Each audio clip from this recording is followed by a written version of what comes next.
Our guest for the Rotary E-Club of the Greater San Fernando Valley today is Rotarian Joan MacFarlane in beautiful Charlottetown, Prince Edward Island, Canada. Hello, Joan. Hi, Mel. How are you? Very good, thanks. How are you? I'm well. It's snowing here today. That's wonderful. It actually snowed here briefly yesterday. This is being recorded on Sunday for our Monday program in some Uh-huh. parts of the valley, which is very unusual for us, but not like you. No, Um, not like us. And I recognize that I am contractually responsible for saying that you are speaking to us from Canada, the home of the gold medal winning men's and women's ice hockey teams. And curling teams and bobsled teams, and we own the podium. Yes, but this is LA where most people don't even know what I meant when I said ice hockey teams, except for Yes, we long-standing Kings fans. I understand. And as with a prior guest of ours from about 2 years ago on video, Jim Fox, the TV analyst of the Los Angeles Kings, I would love to sit here and talk to you about hockey for 20 minutes, and our members would kill me. I understand. So let's talk about why we're here, which is Rotary specifically in your very specific part of the world. You're a member of the Rotary Club of Stratford, correct? That's correct. Tell us, please, about your club. Well, my club, Stratford, was chartered in 2002. We are one of 4 clubs in the greater Charlottetown area, so that is 4 clubs for 45,000 people. And one of 6 clubs on Prince Edward Island, which is 6 clubs for 145,000 people. So more Rotarians per capita than anywhere else in the district. That alone is impressive. Yeah. Our demographic, we're about 25 members, and our demographic is about half men, half women. The average age is under 50. Our youngest member is in her 20s. Our oldest in his 80s, but most of our members are in their 30s, 40s, and early 50s. So we call ourselves the small but mighty dynamic club.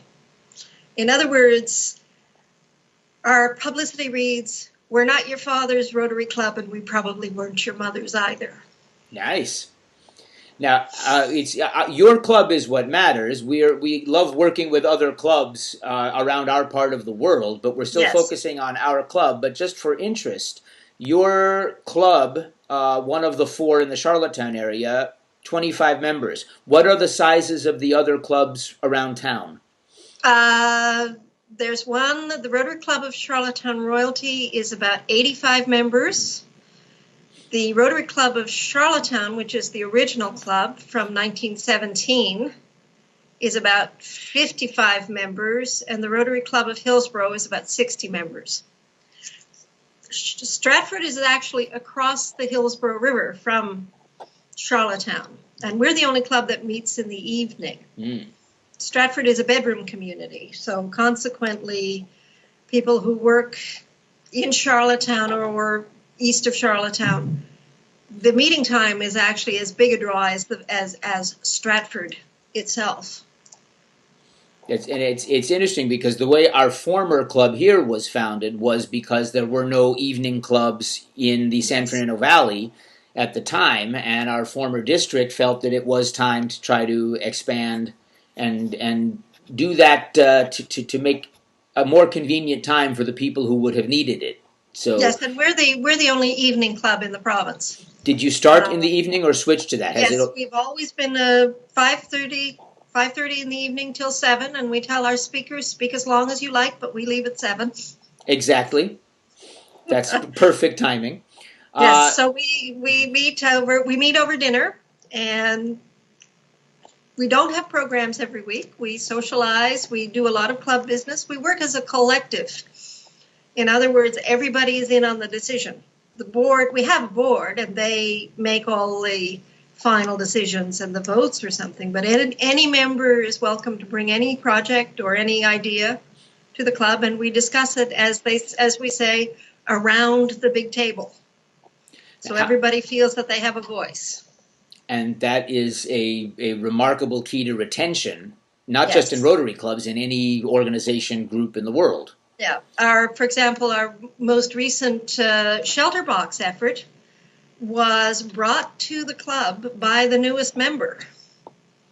And then the second newest member, whom he had brought to the meeting to sponsor, got in on it as well. So the shelter box program was very much by our two newest members.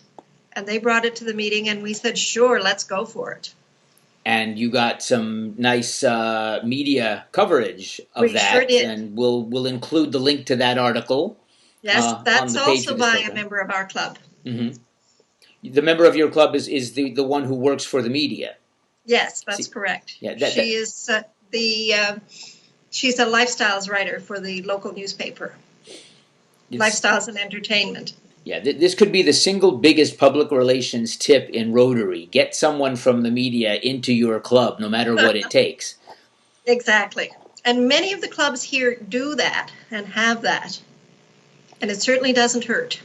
Yeah. And it's an interesting aspect of your community and your island as compared to what we see here in the Los Angeles area. Because while we have, within the greater Los Angeles area, we have, for example, the city of Glendale, the city of Burbank. Each of them has their own smaller media, yet also each of them is usually inundated with the mighty Los Angeles Times. And as a result, that is so regional, certainly all the television coverage, etc., that it would be hard for a Rotary club in a community-by-community area to pull off getting media coverage with so much competition. So it is always intriguing as to how a Rotary club in a smaller community like yours is able to get that coverage because you're it. Well, it's like that through the district, Mel, and I think that's part of the relationship that Rotarians have built in this district with the media and in their communities. Where else does your district go? You have 6 clubs on the island. On the island, our district is actually an international district. Our district is 3 of the 4 Atlantic Canadian provinces. So we have Prince Edward Island, we have the province of Nova Scotia, the province of Newfoundland and Labrador. Those are the 3 Atlantic Canadian provinces. We have Les Îles de Madeleine, or the Magdalen Islands of Quebec, and the French islands of Saint-Pierre and Miquelon, which are off the coast of Newfoundland and Labrador. So we have 46 clubs clustered around the Gulf of St. Lawrence in the North Atlantic, I guess is the best way.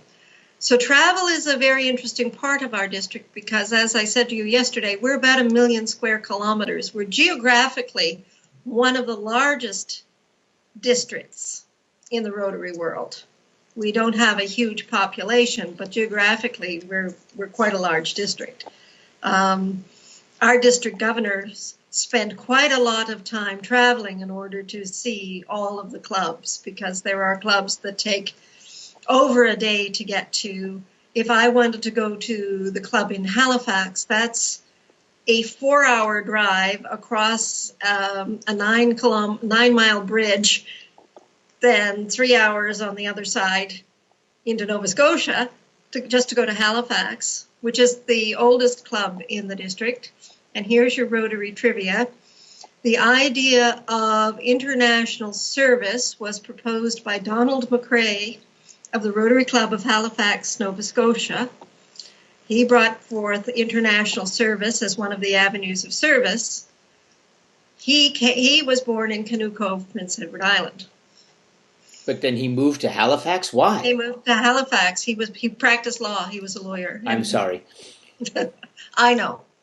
And now we award in the district the Donald McCrae Peace Award in his memory. About how long ago was that he came up with that? Well, Halifax was chartered 100 years ago, so it was was it just before or after the First World War? I can tell you exactly. I have my notes.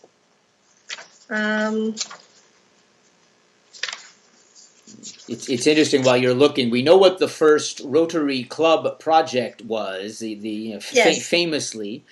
The comfort stations, but it might be interesting to hear not only, if we can find this, who proposed the idea of international service, clubs in at least two countries working together, but what the Yes. first project might have been.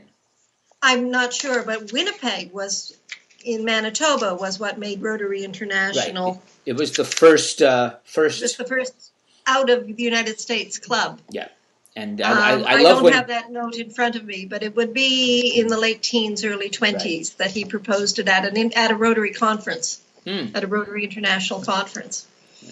Yeah, I do love the chatting with, forgive me, frequently American Rotarians who scrunch their noses up and say, well, why in the world would the first international club, okay, Canada makes sense, be in Winnipeg of all places? Well, have you seen a map? It's relatively speaking the closest major-ish city to Chicago. Yeah, exactly. Which of course makes sense once we think about it. Hockey fans don't have that problem. Serious hockey fans can name the smaller cities in Manitoba where there are junior clubs. Yes. But exactly. Yeah, that's just me. I know where Flin Flon is. Go figure. Well, that's good. Good for you. Many Canadians don't. Oh, that's interesting. Moose Jaw. Yeah, absolutely. I've recently seen a fun photograph from Moose Jaw of a street festival, and they don't look like streets in Los Angeles, but No. you could still I'm see the sure Rotary gear on the banner across the street for their big celebration. Yes, exactly. So, you've personally done had some district level-ish duties around the district there. What are some of the challenges that your district faces, given that the clubs are so spread out geographically? Well, that's the biggest thing. It's hard to do a face-to-face meeting. We do a lot of GoToMeeting. We do a lot of Skype meeting, teleconferencing, email meetings. I'm on the district social media committee when there's somebody in Newfoundland and Labrador and someone in Nova Scotia. So, for example, if our district governor is in Newfoundland, they either have to take a plane or a long ferry. You know, the travel is just absolutely incredible. I know that the committee that is hoping to set up the E-Club, had a meeting between Nova Scotia P.E.I. and Newfoundland this weekend, and they did it via GoToMeeting simply because it would be impossible. In Los Angeles, you could get in your car and you could drive however long, and you could sit in a coffee shop or a meeting room and talk about it. We don't have that luxury. So how clubs do it is that we're divided into areas, and each club is 6 or 7 areas. And they have, in addition to the district conference, they have mini conferences. Or they have their pets training. Pets and sets training. And pets and sets is now happening quite a lot by GoToMeeting as well. Just to get it, just because logistically to travel, to hit everybody is expensive. Yeah, where can we sign up for that? Our experience, interestingly, is in our part of the world, there is a multi-district PETS, so there are no options. 6 districts, used to be 7, ours was dissolved. 6 districts all gather at a lovely airport hotel next to LAX, and everybody into the pool. And it's interesting because as a result of this, it happens also to be remarkably expensive because of the package. So for smaller clubs, it's the single biggest expense we have just to be able to send our PE. So it would be interesting if even an area like ours, we eventually reach the stage where we recognize this. Although there is certainly something to be said for the energy generated by being in the room with all those people. And of course, well, go ahead. One of the things they do is it's mandatory for every club to send 2 people to their district conference. And so they tack on a pets and sets, everybody meet together to the district conference, which is in May when the traveling is good, touch wood. Yes. But when I was doing my pets and sets training, it would be part of Nova Scotia and Prince Edward Island would meet, and then another part of Nova Scotia would meet, and then Newfoundland would meet. So the people would have to do 3 separate pets training, the trainers, which is exhausting. Yes. You know, it's exhausting on the people doing the training. So the GoToMeeting has helped significantly, but there is something to be said for doing it face to face. I mean, it's quite easy. I mean, it's a little bit of travel for people in Prince Edward Island and Nova Scotia to meet.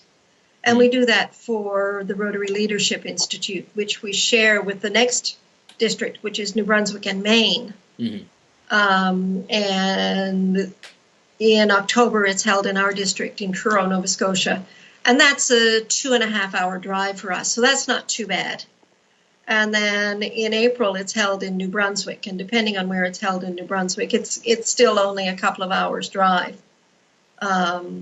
But they then have to go to Newfoundland and Labrador separately to do RLI because it's just too expensive for people to fly in or to drive in. It's just not practical.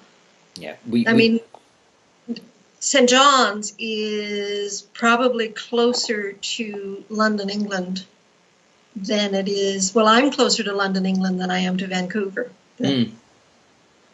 Interesting. Well, then we should be doing a much better job of getting ice hockey to London, England by now. This is just Yes. silly. We should make this particular chat of ours required reading by all future district governors of our district here who, if they were to complain bitterly about having to get on the freeway and slog their way to a club on the other end of their district, and point out the reality that at least they're not wearing snowshoes. Yes, and if you're flying into Happy Valley Goose Bay and the weather turns, you might be there for a while. Yes. Interesting. We do have some places where some of the district governors in history, we might not mind having them stranded for a little while, but that's a different issue. Let's talk about the really good stuff of Rotary specifically, and as we do this, I want to get back to talking about your club specifically. No one will be able to see this on the video, but we'll of course put an image of it. But here, for the record, is your club banner delivered to us once 2 or 3 years ago, which was much fun. So let's talk about your club, small but mighty. What are your favorite projects? Not just your club, you. My favorite projects. Well, the puck toss, of course, which you and I sort of had the seed for, and then my club ran with it, which we've been doing every year with the Quebec Major Junior Hockey League team, and where we managed to raise between $500 and $600 Canadian dollars in 90 minutes selling hockey pucks. And I must say that the Rocket and now the Islanders organization has been absolutely fantastic in their support of us. What they do is they provide us with numbered hockey pucks, and we sell them for $2 Canadian or 3 for $5. They're fake hockey pucks, though. Am I correct? Beg your pardon? Are they real hockey pucks? Or... They're real hockey pucks. Oh, they're real. Okay. They're real hockey pucks. We couldn't be trusted to. If you were hit with one. Yeah, we couldn't be trusted to throw hockey pucks here, for example, at Staples Center. So yeah, and during the intermission between second and third period, everyone who has bought a puck which has a number on it throws it, and the one closest to center ice wins a prize. And the Rocket Islanders, I want to call them the Rocket, but they're now the Islanders. They've had a name change. Old habits die hard. Donate the first prize, which this time was a package a family pack which included tickets, snacks, swag, the whole 9 yards. And then we come up with 2 or 3 other prizes, like gift certificates for lunch or T-shirts or whatever. And so the person closest to the puck, to center ice, wins a prize. And then we use a minor hockey team, in our case, the Powell Red Devils. That's one a hockey team I haven't actually heard of. Yeah. They're in our area. Powell Rink is the rink that is in the Stratford area, and they have an amazing minor hockey program at all levels. And minor in this context means the children. The children on their way up the level, and junior hockey is when they get to about or up. Until the age of about 16 or so, when they then reach the junior level, which is where the Charlottetown, the P.E.I. Islanders play. Yeah, are they Charlottetown or P.E.I. now? Charlottetown Islanders. Charlottetown Islanders. Got midget, bantam, all the levels. Yeah. And so we have I think they're bantam, they're about 7 or 8 years old. They're our puck gatherers. So they go out with the big plastic tubs and they pick up all the pucks after somebody from our club has gone out and determined which puck is closest to center ice. So that's great fun. And they've been very good with the polio messages we have given them, and their rink announcer has been fantastic in reading what we've needed him to read and being supportive of what we need to do. And invariably we get somebody who comes up to us at intermission and gives us money and tells us a polio story. Mm. And the first year, a man put $20 into my hand, and I went to give him pucks, and he said, no. And he said very quietly to me, my father had polio in 1952. Mm. Keep the money. Wow. I nearly lost it at that point. But every year, somebody comes up. This year, it was a lady came up and said, I had polio. Mm. So we're getting the word out. And we start our message by every child has the right to run and play. Oh, that's nice. Yeah, we seem to have similar themes. I know you're aware that we've done our annual dance Yes. for Polio Plus. Although I'm thinking of adding throwing hockey pucks onto the dance floor this year. We'll see what our club thinks of that idea.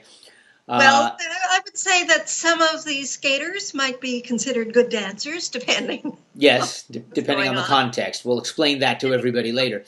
But We're again, actually now looking forward to doing something with the Island Storm, which is the Canadian Basketball League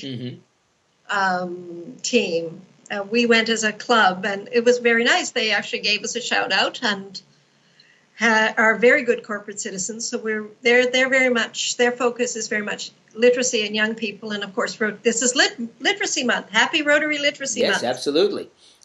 So we're hoping to do something with them, either with our dictionary project or one of our library projects with the storm. So that's great. We have a couple of other projects. One of my favorites, we hold a book sale for learning in libraries, and we support a couple of school libraries, and also the brand new library in Stratford is now presided over by Rotary the Book Club Bear. Wow. And Rotary the Book Club Bear sits and watches over the furniture that was provided by the Rotary Club and some of the programs that we have helped to fund in the children's section. And his twin, Rotary the Book Club Bear, sits in the library at Dona School and watches the activities there. Nothing beats a good mascot. Right, exactly. And we understand that Rotary the Book Club Bear in Stratford is looking forward to his first teddy bear sleepover in the Stratford Library. Wow. Not bad. Now, that could be a big event, and you're giving us an idea because we're about to be helping build a library in a facility for vision and developmentally challenged people, a combination. And the books will be in regular print for families and those who can, and Braille for others. But the idea of perhaps a couple of tactile bear animals, etc., which are very important in that community, might be helpful. So we may steal an idea from you now. Yes, well, I think I've posted on our club site or on my site a picture of Rotary, who's got a blue vest on and his Rotary pin and a badge around his neck that says, "My name is Rotary the Book Club Bear." Not bad. All right, we're going to have to work on this. So we have a couple of our favorite project. We do a road race every year for a village in Kenya called Mikinduri, and it's the Rotary Race for Mikinduri. But we also work with a group called Farmers Helping Farmers. And that's a Prince Edward Island-based group, and it works with farmers in Kenya, helping them with their livestock. There's a women's dairy cooperative. They help them with soil science and so on. So our club's project, and actually most of the Rotary clubs in Prince Edward Island are involved somehow with Farmers Helping Farmers, either building classrooms or buying livestock. What we do is we provide methane gas biogas digesters. And what they do, if you are a dairy farmer, one thing you have lots of is manure. Well, or a And lawyer, but go ahead. what you do with the manure is if you mix it with water and you put it in a biogas digester, is it turns into methane gas for cooking. And so what we've discovered is by funding these biogas digesters is it has saved the women 18 hours a week in firewood gathering. It has reduced the lung infections and eye infections and irritations in their children and in themselves. It's a lot safer because you hook up the gas to a one burner stove and they're not inhaling the wood smoke, they're not participating in deforestation. So that's our favorite project. I can understand that. So we've provided the funds for the digesters, but we've also provided the concrete pads for the cows to stand on because that provides a certain level of, it's just better if the manure doesn't come from the ground. Then once they're finished with the manure in the digester, it becomes compost for their vegetable gardens. So it's a win-win-win situation. Everything one way or the other can be used properly. Exactly. So that's my favorite project, I think, other than the puck toss. That counts. So as long as the project involves hockey pucks for manure, you're happy. I'm happy, exactly. I know, I'm a sick person. But most Rotarians are. That's why we do this stuff. That's why we do this. That's why we do this, exactly. So to close the circle on your club, ours still has fewer members than yours does, but it seems we have a very similar experience in that although your club is smaller, it sounds to me that everybody in your club is fully engaged and involved, especially in the projects. Is that a fair statement? I think so. And past RI President John Kenny put it very well at the Montreal conference, and this has resonated with me. Because what we say to our members is that we would love to see you at our meetings, but we also know that you might have a young family or you might have work commitments or so on. So make a meeting when you can. But do try and help with our projects as well. But what John Kenny said was, it's not the quantity of the member, but the quality of the member that makes the Rotary Club. And that's wonderful, and something for all of us to remember that. That truly resonated with me when he said that, because, as you know, that there are clubs and they are welcome to it where attendance is everything. But as one of our members said, we'd rather be doing stuff. Yeah. Whether it's a barbecue with all the children running around, or hauling books for the book sale, or shoveling mulch, which is our major project, or as we did last Saturday, being at the town hall before 7 o'clock in the morning to set up a shelter box display. We do a lot as a club. We even get together and socialize out of the club time. That's just strange. Yeah, I know, that's really odd, but we do that too. Whatever it takes to build a strong team. It's all part of team building, which is all a Rotary Club is. Well, it's interesting. We have one member who left one club, one of the larger clubs, to join our smaller club. And so I was there when somebody from that larger club said to her, "Do you enjoy the club?" She said, "I miss the people in my old club, but this club has a lot more fun." Yep, and it's a vital part. It's a vital part. Yeah. And speaking of having fun, this has been, but as you referred to earlier in our conversation, as you said, the guest speaker can speak as long as he or she wants, but we end our program in a certain amount of time and have to leave. So we'll have to talk about hockey further offline, off the recording. But for now, Joan MacFarlane, Rotary Club of Stratford, Prince Edward Island in Charlottetown, in District 7820. District 7820. Thank you for being our guest, and thank you for your time. Thank you, Mel. And I hope we can find ways, as always, to figure out how to work together as Rotary clubs, because if you've got a small, mighty club that has fun in different parts of the world, let's spread that. Exactly. That's what Rotary is all about. Exactly. So thank you again for your time. You're welcome.